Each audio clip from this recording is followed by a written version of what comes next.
want that breakfast going. Can I keep going till I finish? Yeah.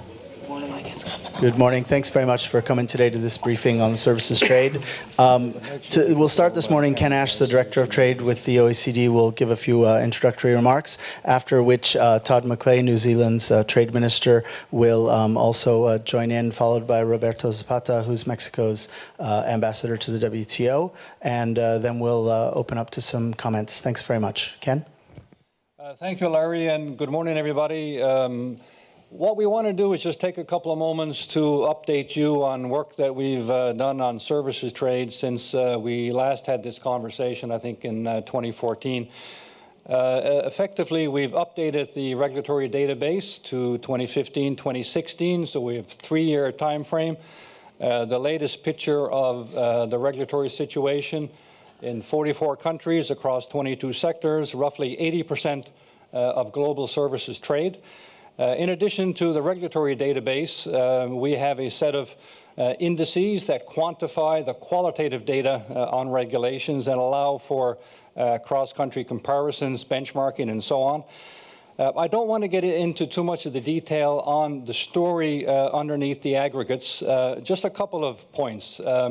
It continues to be the case that services restrictions vary considerably across sectors and countries. No sector is fully open. Some sectors are fully closed. No country is always the best or always the worst in terms of services trade restrictiveness. And over the last couple of years, we've begun to see some changes in the profile of services trade restrictiveness, in particular some welcome opening in air transport and some of the professional services sectors.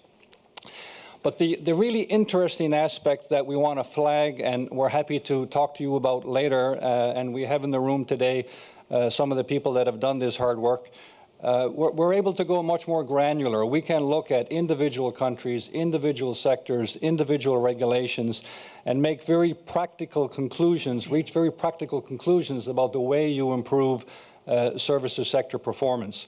We're as well beginning here at the OECD to use the quantitative information to generate some additional analytical findings with corresponding advice to governments. Just a couple of factoids, and I then want to turn over to the people you actually came to listen to. But the level of restrictions on services trade varies from around 3 to as high as 38%, depending on the sector, depending on the country. These are big numbers. And there are additional costs associated with regulatory differences across countries.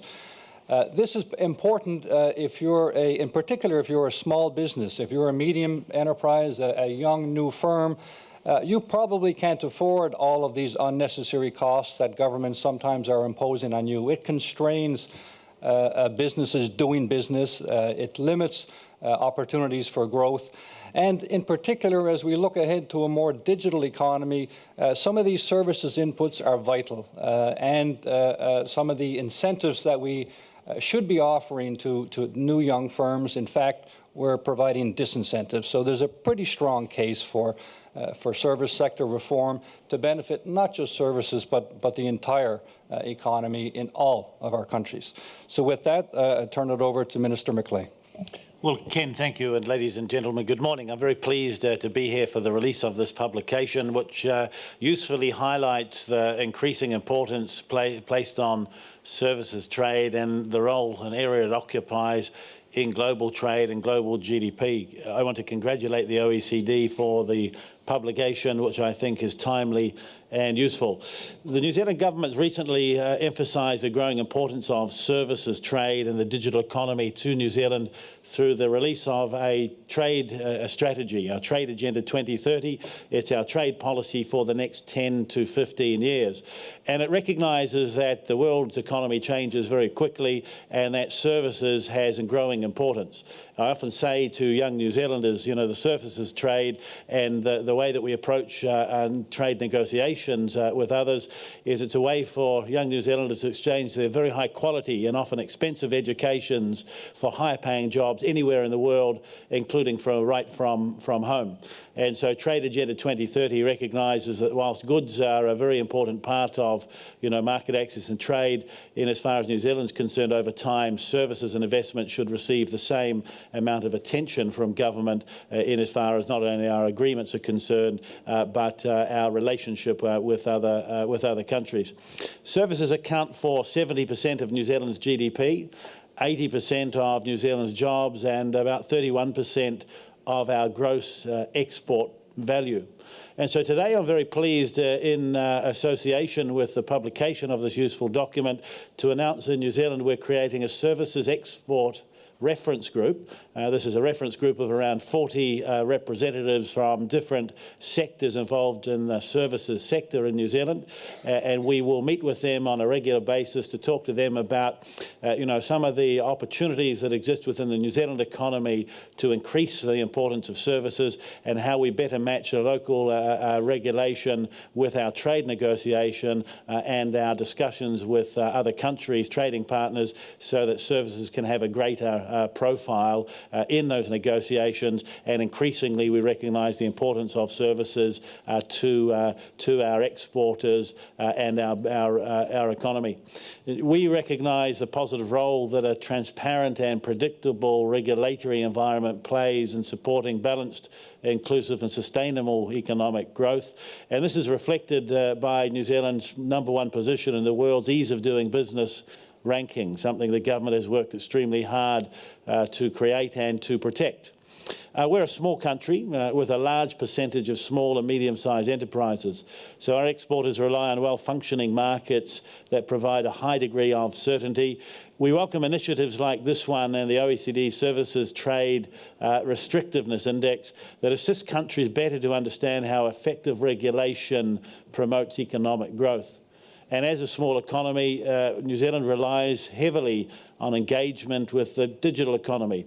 Online services and the new routes to market for goods offered by online platforms allow New Zealand exporters to respond quickly to changing dynamics.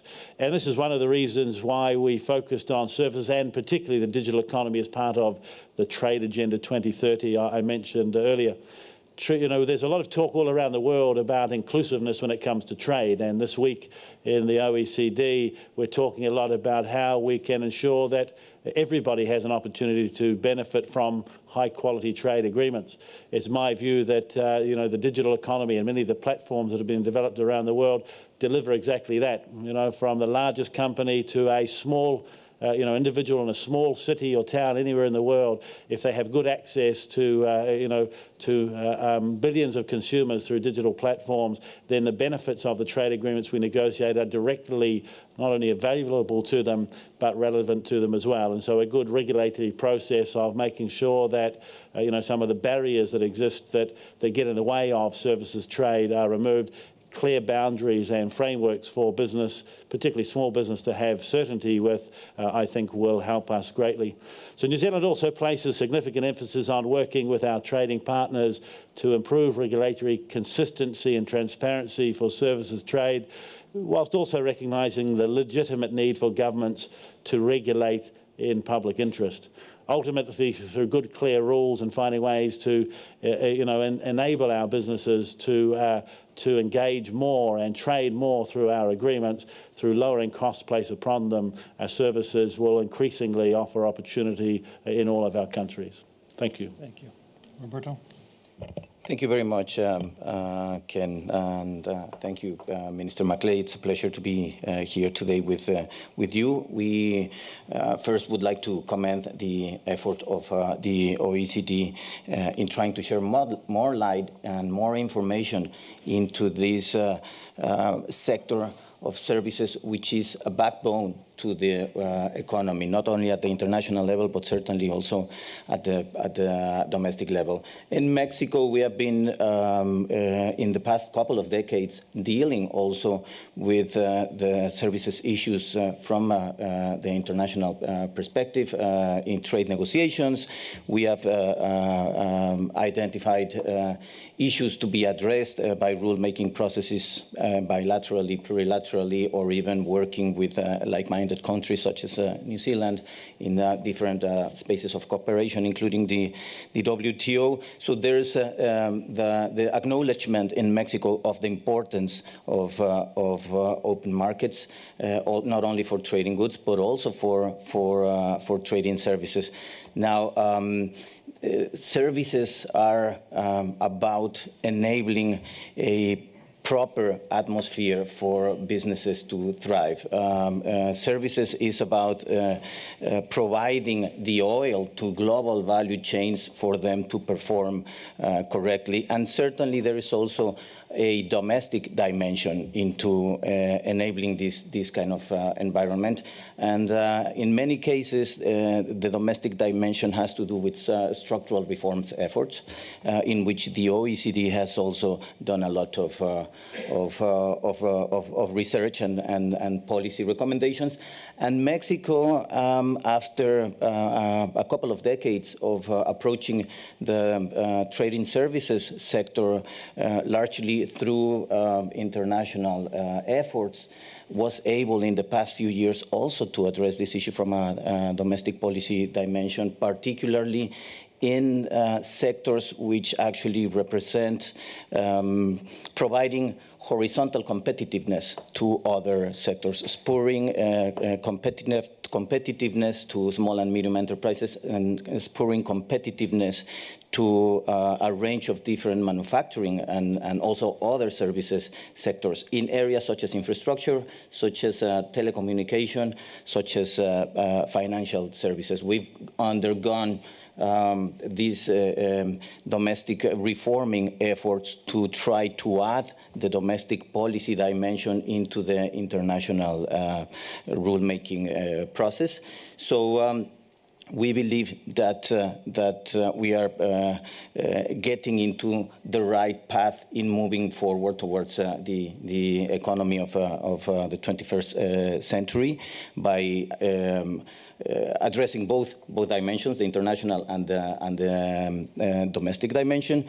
And I think that this research that is being presented today by the OECD will certainly contribute to our policy-making analysis in Mexico as we try to move forward and find additional areas of improvement, areas of opportunity to move into on the basis of a horizontal approach, on the basis of trying to improve the competitiveness of our country, and by doing that, having in mind that we need to engage a large number of sectors, including the regular citizens, small and medium enterprises, for them to be able to effectively insert themselves into the new economy and compete at the international level. So we very much commend this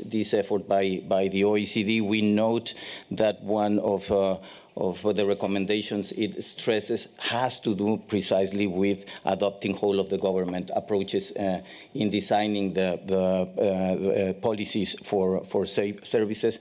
So we find this extremely valuable as we deploy our efforts ahead in trying to come up with better policies for the services sector. Thank you again for the invitation. It's a pleasure to be here.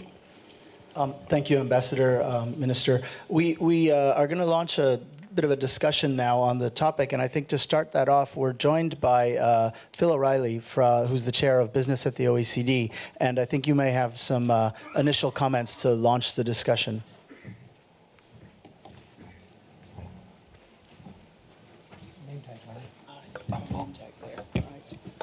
Well, thank you, and I apologise for so many New Zealand accents in the room this morning. I hope you'll be able to listen to us okay.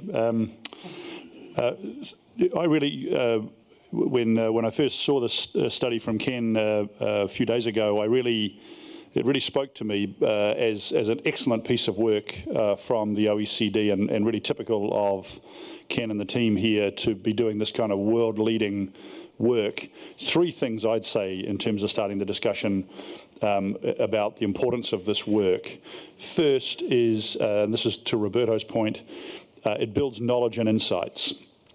So when I'm working around the world with the business community, and even in New Zealand, despite the ministers, we're still working on this even in New Zealand, and I welcome the minister's announcements about a services reference group.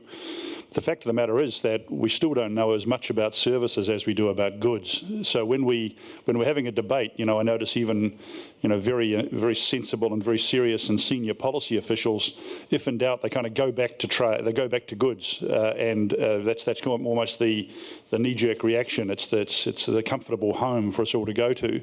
The reality is that the goods and services are very different, and you need to think about them differently. So the fact that this study, encapsulated by this report, along also with the very good insights that you're getting from the simulators and so on that you see behind you, the trade services restrictiveness index simulators and so on, really help us in that debate as policymakers and business people to say services is different. It has its own rhythm, it has its own challenges, it has its own possibilities. So that insight, very important. Let's hope this is not the last piece. I know it won't. This needs to carry on. We need to continue to do this work.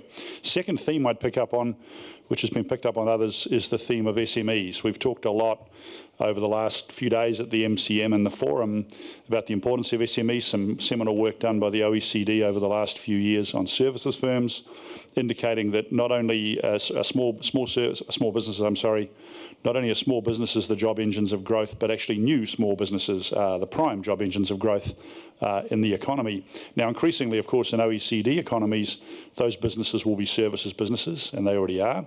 And increasingly, moreover, they'll be digital businesses.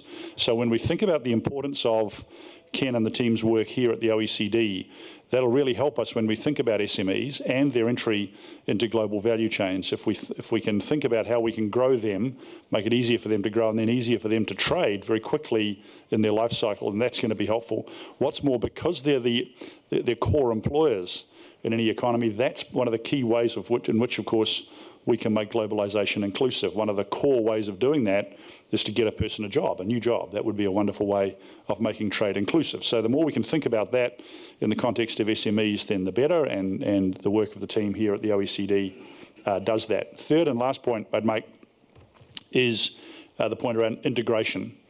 What this study points out is how integrated you need to be across public policy making in any nation and indeed across borders when you think about services businesses, and this is true of all businesses, but it's true of services businesses as well. So the report logically makes the point that services businesses have a particular reliance on skilled migration. They need to get the right talents to the bench at the right time. They need those people to be able to move across borders.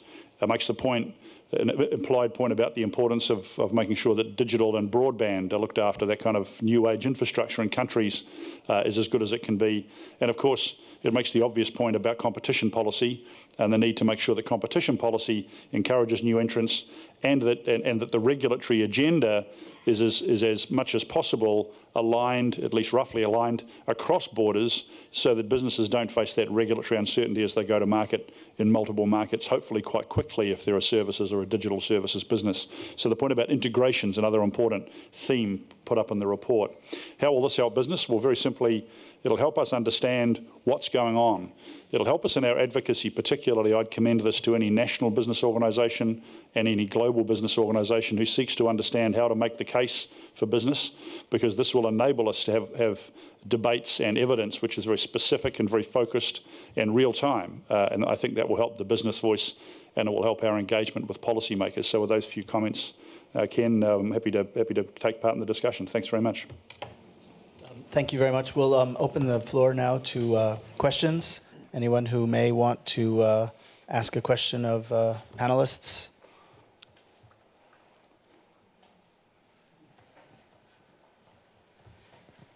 Yes, my name's Kaluya. I'm from Denmark. It's a question for the New Zealand minister. One of the changes that we've seen recently in the trade debate begs a question in this context. So could you please explain to me what is fair services trade? Good. Let's start with the easy question first. Well, fair services trade is something that I think that we'll continue to talk about, and we will develop a definition in itself. In as far as New Zealand's concerned, if I talk to the service providers, fair services trade would be that we pay the same amount of attention to them as we do to those that produce goods and commodities that export. Phil mentioned earlier that we often, as much as we are recognising the importance of services to our economy and the need to have good regulation so people can have fairer access, better access to markets overseas so they can go and compete on a level playing field and therefore, I suppose, compete fairly.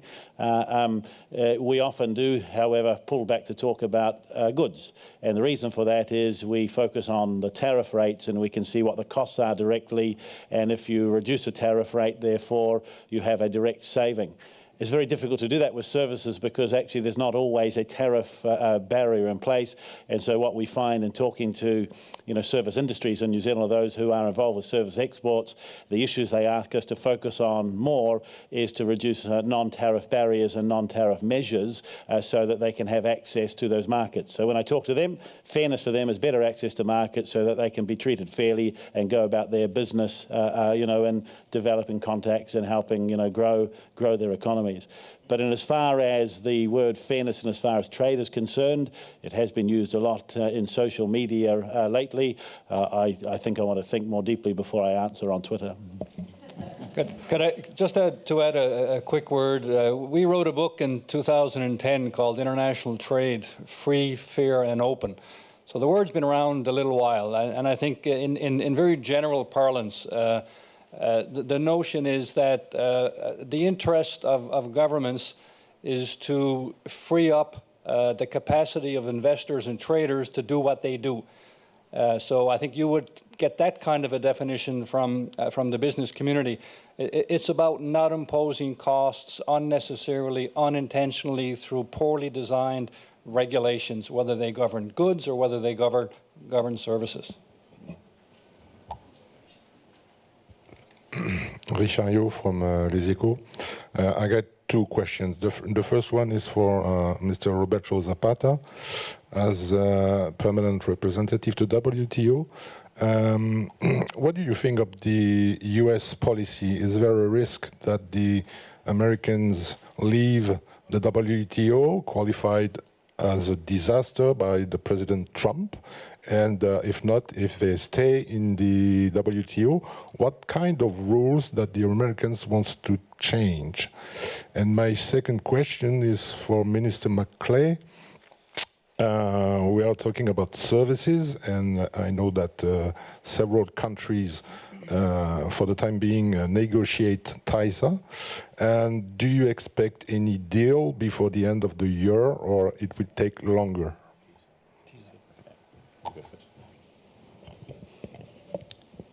Thank you. Thank you for that question. I would hesitate to speculate until we see a clearer approach or a specific proposal with regards to the WTO and the U.S. position. But what I would certainly say is that given the international debate going on about the benefits of globalization, what we do try to engage in our discussions in the WTO has to do with how do we make the organization functional and responsive to those challenges from a rule-making perspective back in Geneva.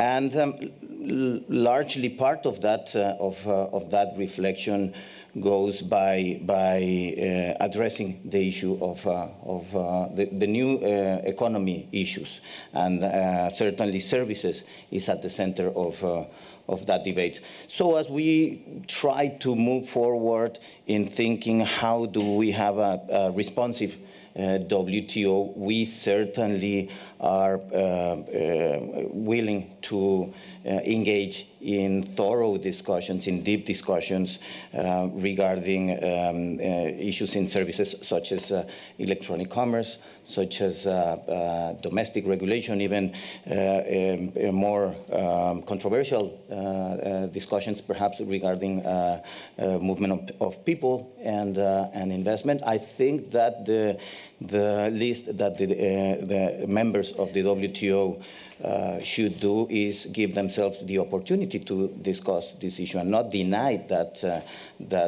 these new issues need to be put on the table and deserve the reflection of members. Certainly, some have taken a further step in this and have gone into plurilateral negotiations, such as TISA, which is still there and which is represented a very important effort from the participants in trying to find the right balances, the right points of equilibrium from an ambitious perspective to address, again, the issues of services from the rule-making perspective. Thank you. Well, New Zealand's a very big supporter of the TISA negotiation. We believe a high-quality outcome will deliver significant benefits not only for New Zealand service providers, but for all those of countries that would take part. In essence, it's about finding good ways to have clear regulation that enhances and enables services trade to develop amongst countries as opposed to restrict. I think probably it's fair to say that good progress was being made last year, but as a result of the US election, we ran out of runway and it wasn't possible to, take those final steps. Arguably you could say the same about the Environmental Goods Agreement. We need to recognise these are quite ambitious targets that have been set for us to go out and negotiate in this way. And so I'm not of a mind to imagine that either of those agreements, TISA or EGA, will be completed during the course of this year. I have an opportunity in a couple of weeks' time to get to Washington, and we'll sit down with the new USTR Ambassador Lighthizer. It will be an opportunity to talk about the importance of these agreements, the role that they can play, but I think we've also got to give the new administration, the US, time to settle on their trade policy before we might expect them to launch deeply into a couple of detailed negotiations that have been underway for some time. And let me make a point on behalf of the OECD business community that we absolutely want TISA. And we call upon all of the governments of the OECD to move forward just as fast as they can on settling it. We know it will contribute to a net benefit to global citizenry, and we think, as always with these things, we think multilateral is first best, so you won't see anything other than support from the OECD business community to a good, quick outcome on TISA. Which will be significantly facilitated by the information that's in the book that we just released today and is online. So if you want to know where you're restrictive, where your neighbors are restrictive, where your competitors are restrictive or otherwise, you can go online and you can see everything about 80% of global services trade. So while you're getting ready for negotiations and final agreements, there's some homework that you can all do domestically. I think we might have time for one more question if there's one in the room. We're a bit pressed on the agenda, but anyone else? But if not, then I'm going to just thank you all for your participation. Thank you all, and remind you that the information on the Services Trade Restrictiveness Index is online, the OECD website, as well as the publication. Thank you. Thanks for taking the time.